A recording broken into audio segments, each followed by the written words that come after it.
So experience is inescapable, and yet we can choose where we place our attention. Like we can choose to focus on this beautiful orchid in this room. We can choose to place our attention on that, and yet a few moments ago that wasn't even noticed. Because the focus was on this communication between us. So our experience changes depending on where we place our attention. Who or what is shifting our attention? That's a very good question. I got it there. Something that is not a thing appears to be experiencing everything that is here. And yet, when a thought appears to be the focus, that seems to place attention in a certain way in the experience, as the experience. Oh, okay. So you're saying a thought that is not a thing? Is that what you said? Well, if we look at this directly, can we actually find a thought? And yet a thought seems to appear that grabs attention manfully. And a story is created around that thought, which seems to give meaning to the experience, which seems to colour and translate and attempt to understand what is being experienced, which seems to cause a distortion. Distortion or the shift in the lens or the... Yeah, based on what we believe that to mean, based on what we've learned from memory. Well, I guess I was wondering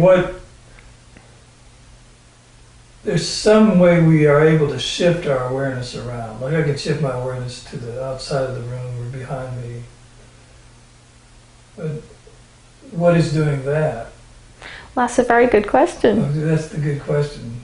We don't really know, or does it matter? Maybe it doesn't matter.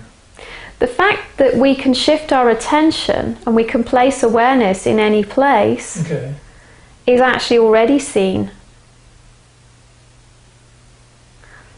Something knows that there is attention being moved, seemingly. So what is that? Can we find that? Can that be located anywhere? Can that be known directly? So something is moving attention, but there's also something that's aware that attention is moving. Yes. So there is something beyond, well, not being separate from that which is moving attention.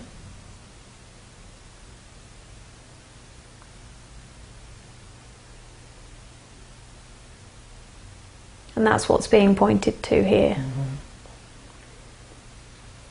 That whatever appears is seen.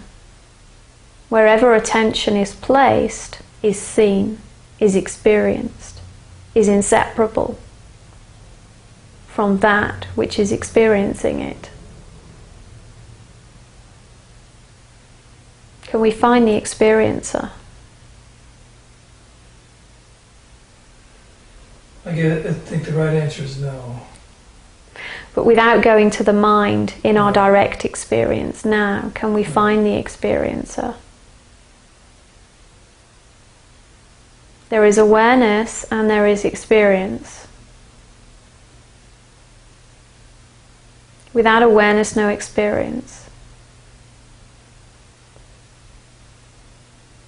Awareness is just a word that points to something, which isn't a thing, but is undeniably present and yet cannot be known or located.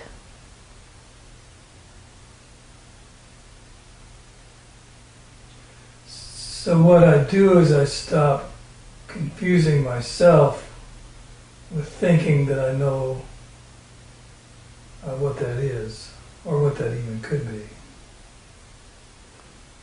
Coming from a place of pure not knowing.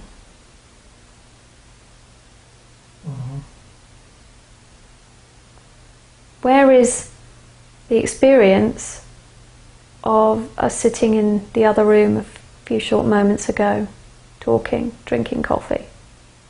Where is that now? Well, there's a memory of the experience. Can we find a memory? If we look, we can recall that experience with thought. Okay. And that thought is appearing now. Can we find thought? Can we find the experience? All there is this, presence. And this experience. So whenever I look for those things, I can never find them. Even now in direct experience, can we find, without using memory, can we find ourselves? Can we describe ourselves?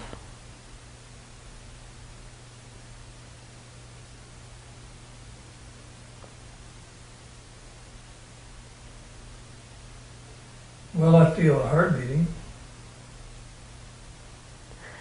Is it a heart beating? Or is that a learnt idea? Is there just sensation, which is just a word? Yeah, there's a sensation, or I would call it a pulsing in the field. So there's just energy, we can call it that. Right. There is just experience happening without a cause, and something that is inseparable from experience sees and experiences that, is seamlessly one with that. And can we find that which is experiencing?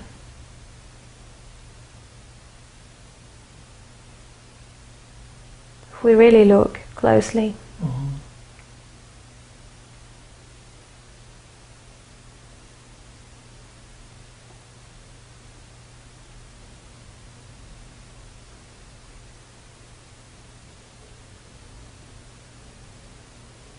Yeah, I'm not finding it.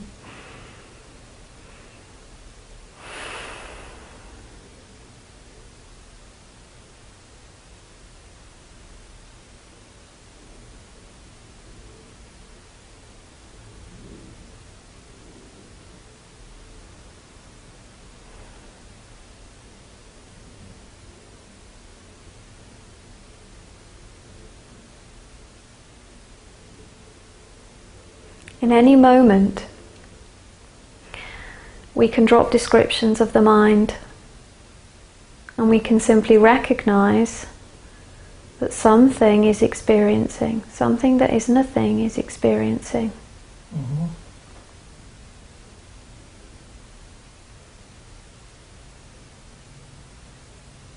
In any given moment, there is experience.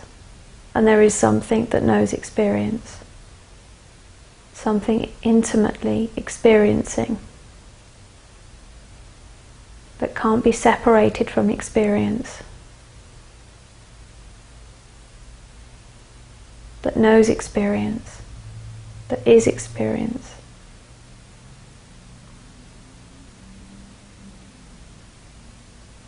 All pervasive and yet unlocatable. Unknowable.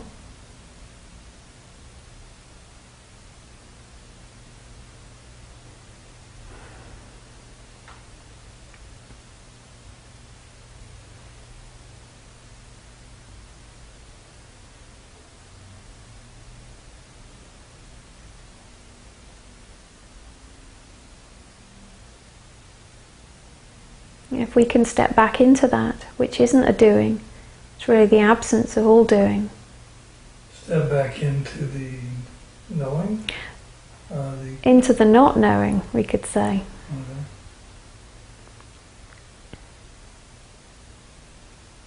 Even if thought appears to be moving. To recognize that that is simply experiencing. We don't have to latch onto that. We don't have to believe that. We can simply allow it to be as it already is,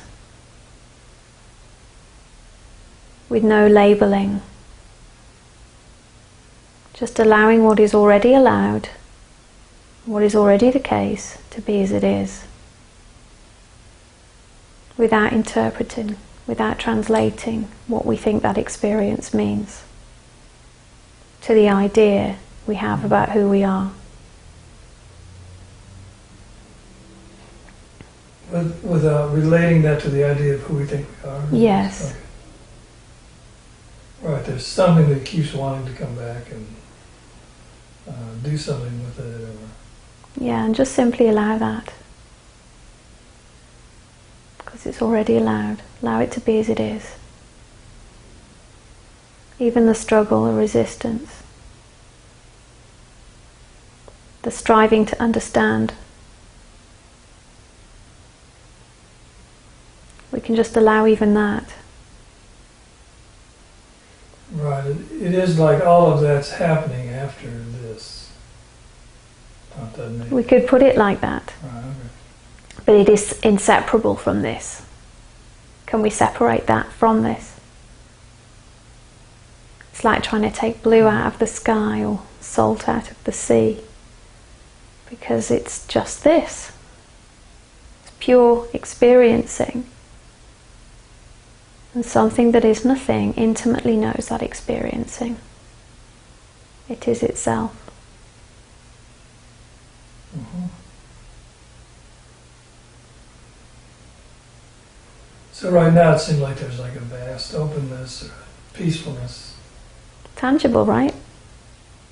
Yeah, tangible. Yeah. And yet intangible. Kind of. Yeah, experientially. But can we find that? No. And the question is, where did it come from? And the answer Did is it- it's always been here. Did it come from anywhere, or is it simply always the case? Unmovable.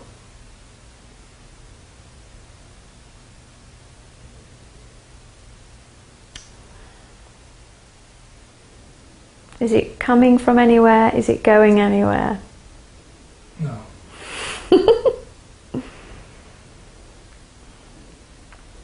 What is it? Where is it?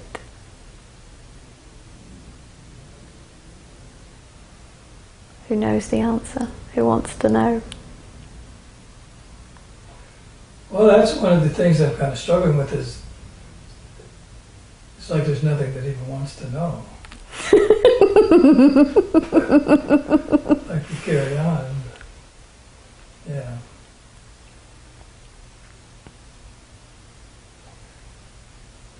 And it's kind of like nothing seems all that important.